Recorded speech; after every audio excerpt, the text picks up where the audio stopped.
أعوذ بالله من الشيطان الرجيم.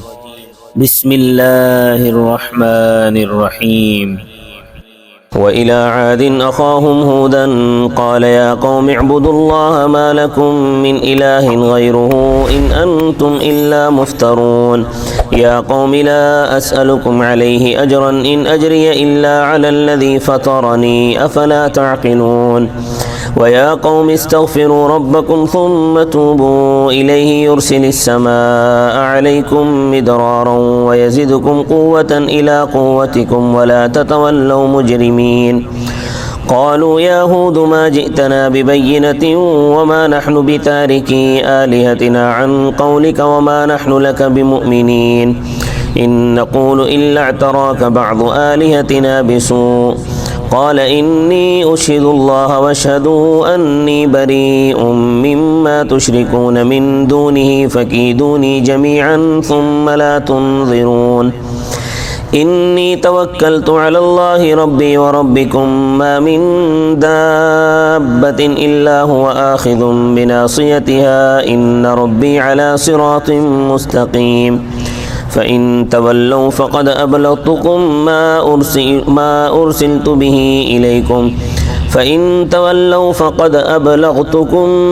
أرسلت به إليكم ويستخلف ربي قوما غيركم ولا تضرونه شيئا إن ربي على كل شيء حفيظ. ولما جاء أمرنا نجينا هودا والذين آمنوا معه برحمة منا ونجيناهم من عذاب غليظ.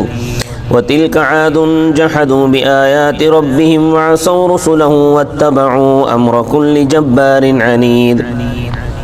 وأتبعوا في هذه الدنيا لعنة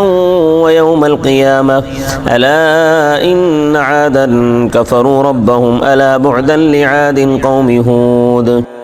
وإلى ثمود أخاهم صالحا قال يا قوم اعبدوا الله ما لكم من إله غيره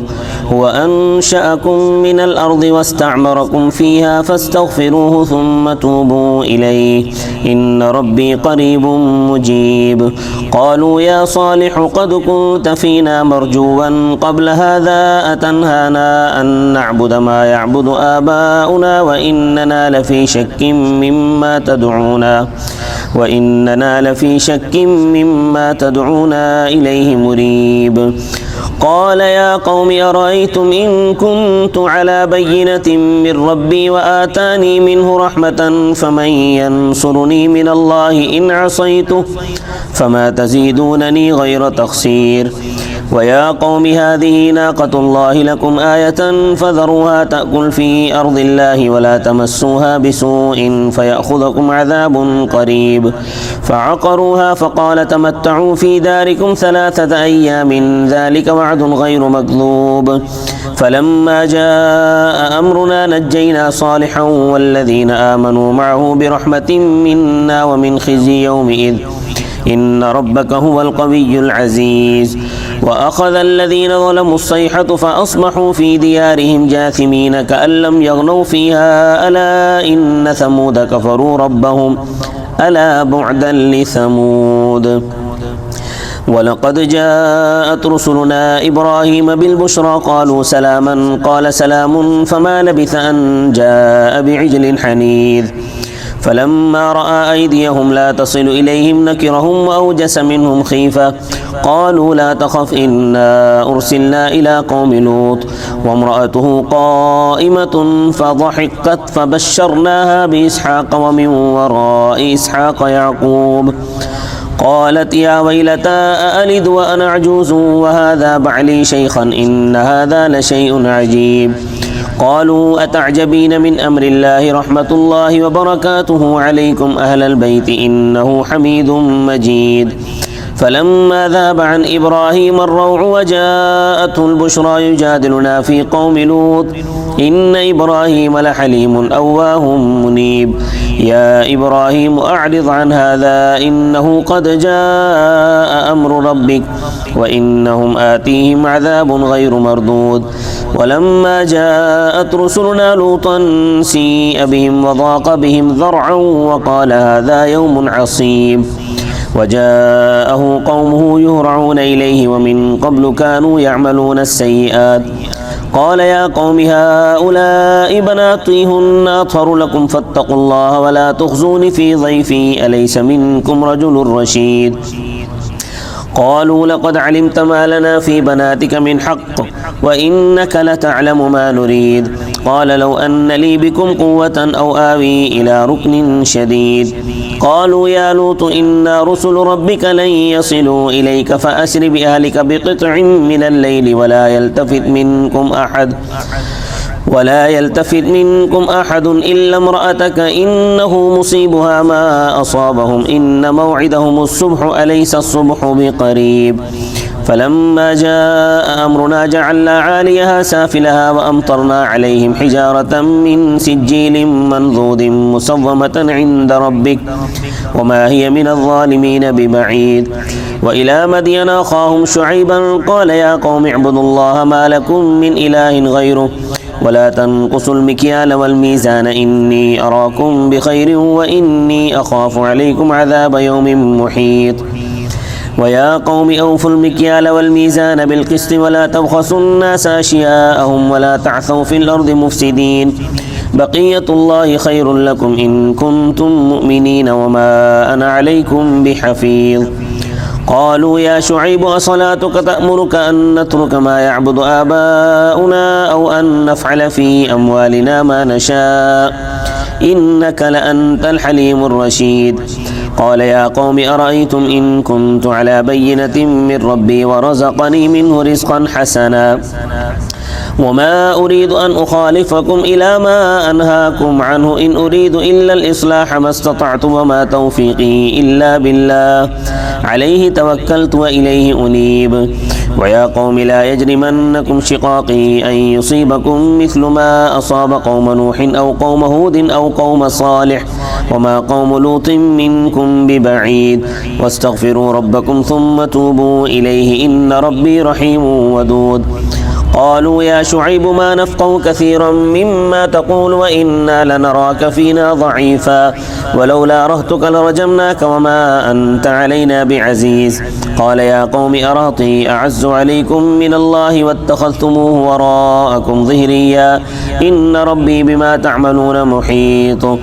ويا قوم اعملوا على مكانتكم إني عامل سوف تعلمون من يأتيه عذاب يخزيه ومن هو كاذب وارتقبوا إني معكم رقيب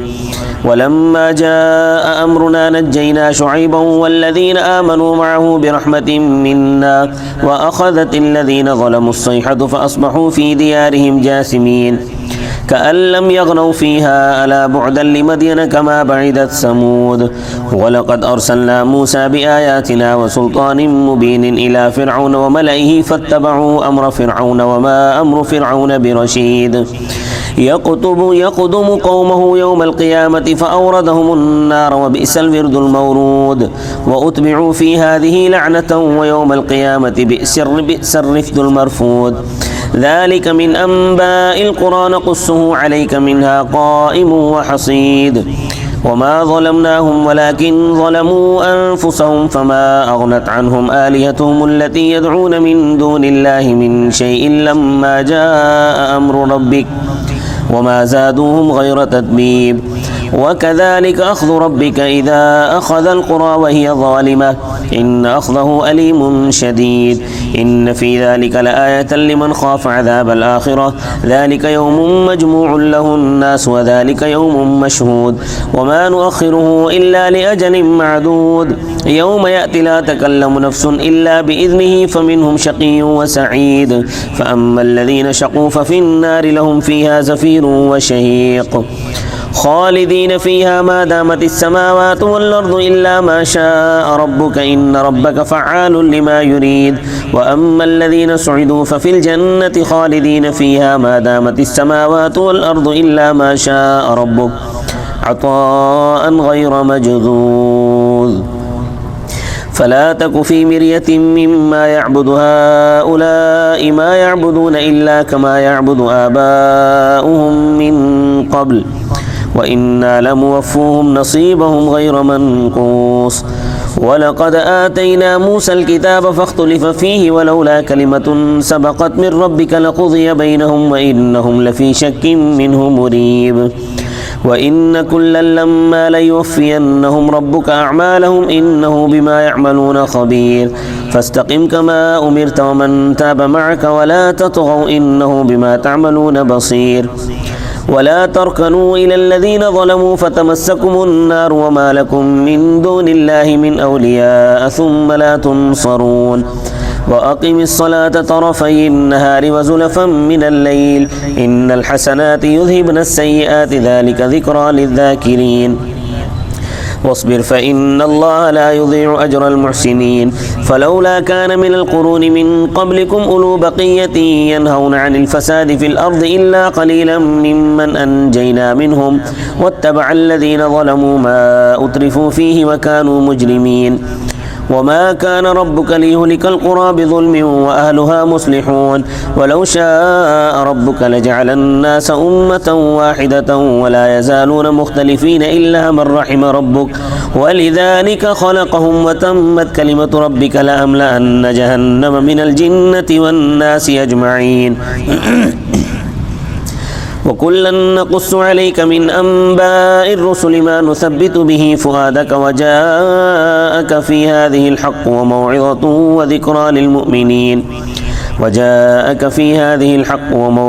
وذكرى للمؤمنين وقل للذين لا يؤمنون اعملوا على مكانتكم إنا عاملون وانتظروا إنا منتظرون ولله غيب السماوات والأرض وإليه يرجع الأمر كله فاعبده وتوكل عليه وما ربك بغافل عما تعملون ألف لام را تلك آيات الكتاب المبين إنا أنزلناه قرآنا عربيا لعلكم تعقلون نحن نقص عليك أحسن القصص بما أوحينا إليك هذا القرآن وإن كنت من قبله لمن الغافلين إذ قال يوسف لأبيه يا أبت إني رأيت 11 كوكبا والشمس والقمر رأيتهم لي ساجدين قال يا بني لا تقصص رؤياك على إخوتك فيكيدوا لك كيدا إن الشيطان للإنسان عدو مبين وكذلك يجتبيك ربك ويعلمك من تأويل الأحاديث ويتم نعمته عليك وعلى آل يعقوب كما أتمها على أبويك من قبل إبراهيم وإسحاق إن ربك عليم حكيم لقد كان في يوسف وإخوته آيات للسائلين إذ قالوا ليوسف وأخوه أحب إلى أبينا منا ونحن عصبة إن أبانا لفي ضلال مبين اقتلوا يوسف أو اطرحوا أرضا يخل لكم وجه أبيكم وتكونوا من بعده قوما صالحين قال قائل منهم لا تقتلوا يوسف وألقوه في غيابة الجب يلتقطه بعض السيارة إن كنتم فاعلين قالوا يا أبانا ما لك لا تأمنا على يوسف وإنا له لناصحون أرسله معنا غدا يرتع ويلعب وإنا له لحافظون قال إني ليحزنني أن تذهبوا به وأخاف أن يأكله الذئب وأنتم عنه غافلون قالوا لئن أكله الذئب ونحن عصبة إنا إذا لخاسرون فلما ذهبوا به وأجمعوا أن يجعلوه في غيابة الجب وأوحينا إليه لتنبئنهم بأمرهم هذا وهم لا يشعرون وجاءوا أباهم عشاء يبكون قالوا يا أبانا إنا ذهبنا نستبق وتركنا يوسف عند متاعنا فأكله الذئب وما أنت بمؤمن لنا ولو كنا صادقين وجاءوا على قميصه بدم كذب قال بل سولت لكم أنفسكم أمرا فصبر جميل والله المستعان على ما تصفون وجاءت سيارة فأرسلوا واردهم فأدلى دلوه قال يا بشرى هذا غلام وأسروا بضاعة والله عليم بما يعملون وشروه بثمن بخس دراهم معدودة وكانوا فيه من الزاهدين. وقال الذي اشتراه من مصر لامرأته أكرمي مثواه عسى أن ينفعنا أو نتخذه ولدا وكذلك مكنا ليوسف في الأرض ولنعلمه من تأويل الأحاديث والله غالب على أمره ولكن أكثر الناس لا يعلمون. ولما بلغ أشده آتيناه حكما وعلما وكذلك نجزي المحسنين. وراودته التي هو في بيتها عن نفسه وغلقت الأبواب وقالت هيت لك قال معاذ الله إنه ربي أحسن مثواي إنه لا يفلح الظالمون. ولقد همت به وهم بها لولا أن رأى برهان ربه كذلك لنصرف عنه السوء والفحشاء إنه من عبادنا المخلصين. واستبق الباب وقدت قميصه من دبر وألف يا سيدها لدى الباب قالت ما جزاء من أراد بأهلك سوءا إلا أن يسجن أو عذاب أليم. قال هي راودتني عن نفسي وشهد شاهد من أهلها إن كان قميصه قد من قبل فصدقت وهو من الكاذبين وإن كان قميصه قد من دبر فكذبت وهو من الصادقين. فلما رأى قميصه قد من دبر قال إنه من كيدكن إن كيدكن عظيم. يوسف أعرض عن هذا واستغفري لذنبك إنك كنت من الخاطئين.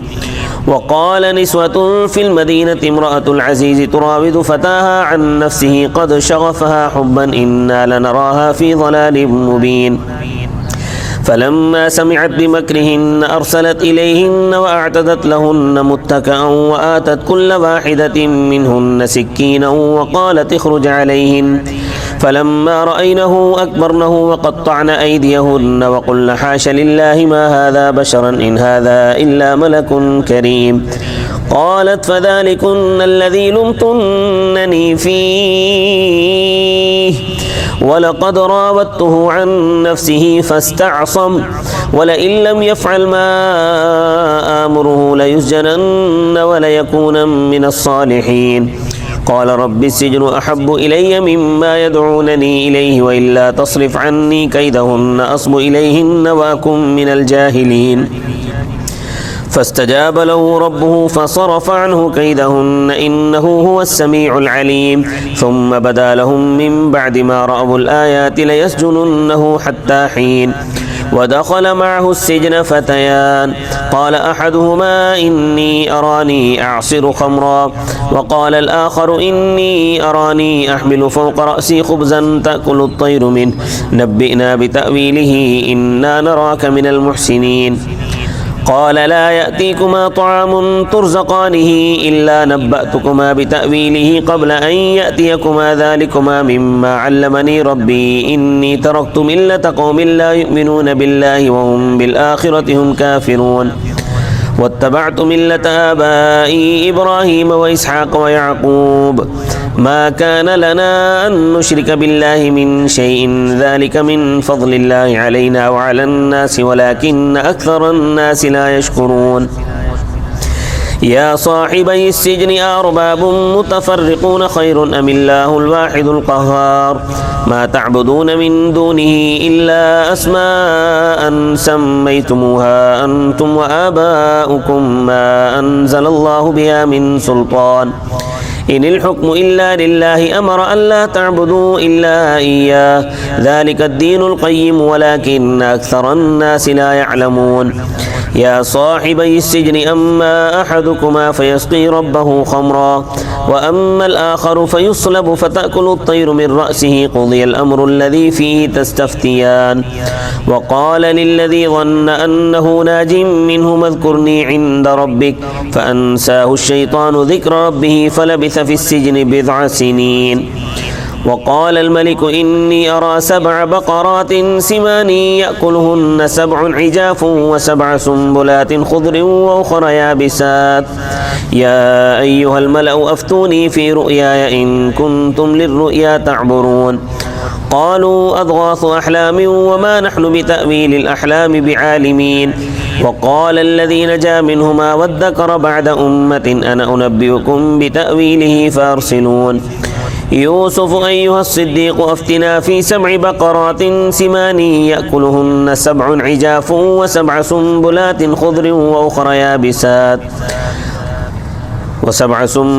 خضر وأخر يابسات لعلي أرجع إلى الناس لعلهم يعلمون. قال تزرعون 7 سنين دأبا فما حصدتم فذروه في سنبله إلا قليلا مما تأكلون. ثم يأتي من بعد ذلك 7 شداد يأكل ما قدمتم لهن إلا قليلا مما تحسنون. ثم يأتي من بعد ذلك عام فيه يغاث الناس وفيه يعصرون. وقال الملك ائتوني به فلما جاءه الرسول قال ارجع إلى ربك فاسأله ما بال النسوة اللاتي قطعن أيديهن إن ربي بكيدهن عليم. قال ما خطبكن إذ راوتن يوسف عن نفسه قلن حاش لله ما علمنا عليه من سوء. قالت امرأة العزيز الآن حصحص الحق أنا راودته عن نفسه وإنه لمن الصادقين. ذلك ليعلم أني لم أخنه بالغيب وأن الله لا يهدي كيد الخائنين. وما أبرئ نفسي إن النفس لأمارة بالسوء إلا ما رحم ربي إن ربي غفور رحيم. وقال الملك ائتوني به أستخلصه لنفسي فلما كلمه قال إنك اليوم لدينا مكين أمين. قال اجعلني على خزائن الأرض إني حفيظ عليم. وكذلك مكنا ليوسف في الأرض يتبوأ منها حيث يشاء نصيب برحمتنا من نشاء ولا نضيع أجر المحسنين ولأجر الآخرة خير للذين آمنوا وكانوا يتقون. وجاء إخوة يوسف فدخلوا عليه فعرفهم وهم له منكرون. ولما جهزهم بجهازهم قال ائتوني بأخ لكم من أبيكم ألا ترون أني أوفي الكيل وأنا خير المنزلين. فإن لم تأتوني به فلا كيل لكم عندي ولا تقربون. قالوا سنراود عنه أباه وإنا لفاعلون. وقال لفتيانه اجعلوا بضاعتهم في رحالهم لعلهم يعرفونها إذا انقلبوا إلى أهلهم لعلهم يرجعون. فلما رجعوا إلى أبيهم قالوا يا أبانا منع منا الكيل فأرسل معنا أخانا نكتل وإنا له لحافظون. قال هل آمنكم عليه إلا كما أمنتكم على أخيه من قبل فالله خير حافظا وهو أرحم الراحمين. ولما فتحوا متاعهم وجدوا بضاعتهم ردت إليهم قالوا يا أبانا ما نبغي هذه بضاعتنا ردت إلينا ونمير أهلنا ونحفظ أخانا ونزداد كيل بعير ذلك كيل يسير. قال لن أرسله معكم حتى تؤتون موثقا من الله لتأتونني به إلا أن يحاط بكم. فلما آتوه موثقهم قال الله على ما نقول وكيل. وقال يا بني لا تدخلوا من باب واحد وادخلوا من أبواب متفرقة وما أغني عنكم من الله من شيء إن الحكم إلا لله عليه توكلت عليه فليتوكل المتوكلون. ولما دخلوا من حيث أمرهم أبوهم ما كان يغني عنهم من الله من شيء إلا حاجة في نفس يعقوب قضاها وإنه لذو علم لما علمناه ولكن أكثر الناس لا يعلمون. ولما دخلوا على يوسف آوى إليه أخاه قال إني أنا أخوك فلا تبتئس بما كانوا يعملون. فلما جهزهم بجهازهم جعل السقاية في رحل أخيه ثم أذن مؤذن أيتها العير إنكم لسارقون. قالوا وأقبلوا عليهم ماذا تفقدون قالوا نفقد صواع الملك ولمن جاء به حمل بعير وأنا به زعيم. قالوا تالله لقد علمتم ما جئنا لنفسد في الأرض وما كنا سارقين. قالوا فما جزاؤه إن كنتم كاذبين. قالوا جزاؤه من وجد في رحله فهو جزاؤه كذلك نجزي الظالمين فبدأ بأوعيتهم قبل وعاء أخيه ثم استخرجها من وعاء أخيه كذلك كدنا ليوسف ما كان ليأخذ أخاه في دين الملك إلا أن يشاء الله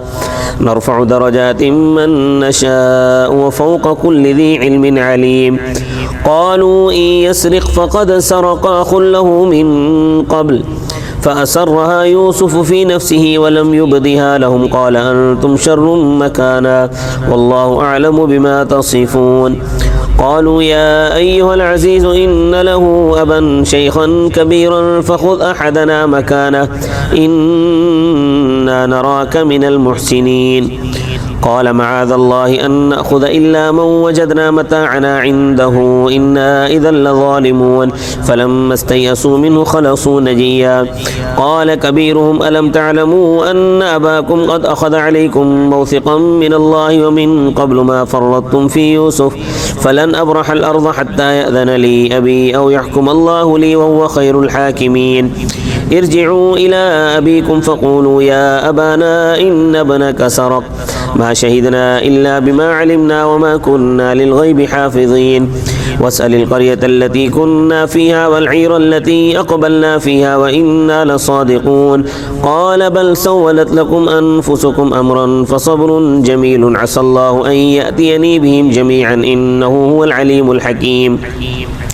وتولى عنهم وقال يا أسفا على يوسف وابيضت عيناه من الحزن فهو كظيم قالوا تالله تفتأ تذكر يوسف حتى تكون حرضا أو تكون من الهالكين قال إنما أشكو بثي وحزني إلى الله وأعلم من الله ما لا تعلمون يا بني يذهبوا فتحسسوا من يوسف وأخيه ولا تيأسوا من روح الله إنه لا ييأس من روح الله إلا القوم الخاسرون إنه لا ييأس من روح الله إلا القوم الكافرون فلما دخلوا عليه قالوا يا أيها العزيز مسنا وأهلنا الضر وجئنا ببضاعة مزجاة فأوفي لنا الكيل وتصدق علينا إن الله يجزي المتصدقين قال هل علمتم ما فعلتم بيوسف وأخيه إذ أنتم جاهلون قالوا أئنك لأنت يوسف قال أنا يوسف وهذا أخي قد من الله علينا إنه من يتق ويصبر فإن الله لا يضيع أجر المحسنين قالوا تالله لقد آثرك الله علينا وإن كنا لخاطئين قال لا تثريب عليكم اليوم يغفر الله لكم وهو أرحم الراحمين اذهبوا بقميصي هذا فألقوه على وجه أبي يأت بصيرا وأتوني بأهلكم أجمعين ولما فصلت العير قال أبوهم إني لأجد ريح يوسف لولا أن تفندون قالوا تالله إنك لفي ضلالك القديم فلما أن جاء البشير ألقاه على وجهه فارتد بصيرا قال ألم أقل لكم إني أعلم من الله ما لا تعلمون قالوا يا أبانا استغفر لنا ذنوبنا إنا كنا خاطئين قال سوف أستغفر لكم ربي إنه هو الغفور الرحيم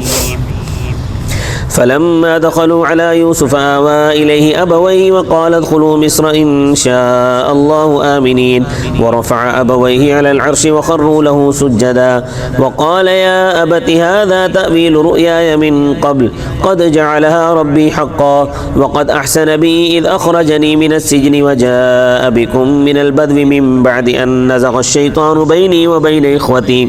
إن ربي لطيف لما يشاء إنه هو العليم الحكيم رب قد آتيتني من الملك وعلمتني من تأويل الأحاديث فاطر السماوات والأرض أنت وليي في الدنيا والآخرة توفني مسلما وألحقني بالصالحين ذلك من أنباء الغيب نوحيه إليك وما كنت لديهم إذ أجمعوا أمرهم وهم يمكرون وما أكثر الناس ولو حرصت بمؤمنين وما تسألهم عليه من أجر إن هو إلا ذكر للعالمين وكأي من آية في السماوات والأرض يمرون عليها وهم عنها معرضون وما يؤمن أكثرهم بالله إلا وهم مشركون أفأمنوا أن تأتيهم غاشية من عذاب الله أو تأتيهم الساعة بغتة وهم لا يشعرون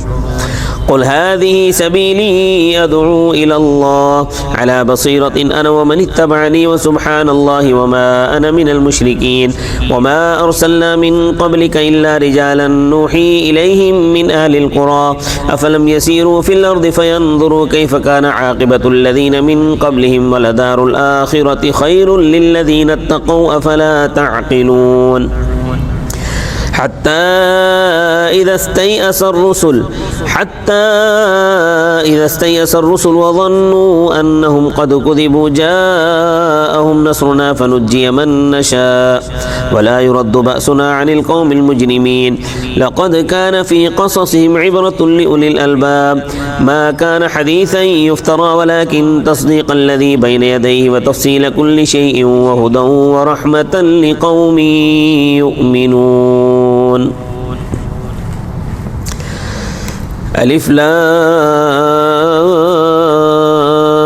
را تلك آيات الكتاب والذي أنزل إليك من ربك الحق ولكن أكثر الناس لا يؤمنون الله الذي رفع السماوات بغير عمد ترونها ثم استوى على العرش وسخر الشمس والقمر كل يجري لأجل مسمى يدبر الأمر يفصل الآيات لعلكم بلقاء ربكم توقنون وهو الذي مد الأرض وجعل فيها رواسي وأنهارا ومن كل الثمرات جعل فيها زوجين اثنين يغشي الليل النهار إن في ذلك لآيات لقوم يتفكرون وفي الأرض قطع متجاورات وجنات من أعناب وزرع ونخيل صنوان وغير صنوان يسقى بماء واحد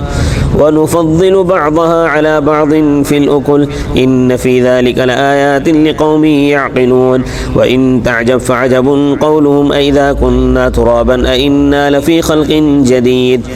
أولئك الذين كفروا بربهم وأولئك الأغلال في أعناقهم وأولئك أصحاب النار هم فيها خالدون ويستعجلونك بالسيئة قبل الحسنة وقد خلت من قبلهم المثلات وإن ربك لذو مغفرة للناس على ظلمهم وإن ربك لشديد العقاب ويقول الذين كفروا لولا أنزل عليه آية من ربه إنما أنت منذر ولكل قوم هاد الله يعلم ما تحمل كل أنثى وما تغيض الأرحام وما تزداد وكل شيء عنده بمقدار عالم الغيب والشهادة الكبير المتعال سواء منكم من أسر القول ومن جهر به ومن هو مستخف بالليل وسارب بالنهار له معقبات من بين يديه ومن خلفه يحفظونه من أمر الله إن الله لا يغير ما بقوم حتى يغيروا ما بأنفسهم وإذا أراد الله بقوم سوءا فلا مرد له وما لهم من دونه من وال هو الذي يريكم البرق خوفا وطمعا وينشئ السحاب الثقال ويسبح الرعد بحمده والملائكة من خيفته ويرسل الصواعق فيصيب بها من يشاء وهم يجادلون في الله وهو شديد المحال له دعوة الحق والذين يدعون من دونه لا يستجيبون لهم بشيء إلا كباسط كفيه إلى الماء ليبلغ فاه وما هو ببالغه وما دعاء الكافرين إلا في ضلال ولله يسجد من في السماوات والأرض طوعا وكرها وظلالهم بالغدو والآصال قل من رب السماوات والأرض قل الله قل أفاتخذتم من دونه أولياء لا يملكون لأنفسهم نفعا ولا ضرا قل هل يستوي الأعمى والبصير أم هل تستوي الظلمات والنور أم جعلوا لله شركاء خلقوا كخلقه فتشابه الخلق عليهم قل الله خالق كل شيء وهو الواحد القهار أنزل من السماء ماء فسالت فسالت أودية بقدرها فاحتمل السيل سبدا رابيا ومما يوقدون عليه في النار ابتغاء حلية أو متاع زبد مثله كذلك يضرب الله الحق والباطل فأما الزبد فيذهب جفاء وأما ما ينفع الناس فيمكث في الأرض كذلك يضرب الله الأمثال للذين استجابوا لربهم الحسنى والذين لم يستجيبوا له لو أن لهم ما في الأرض جميعا ومثله معه لافتدوا به أولئك لهم سوء الحساب ومأواهم جهنم وبئس المهاد.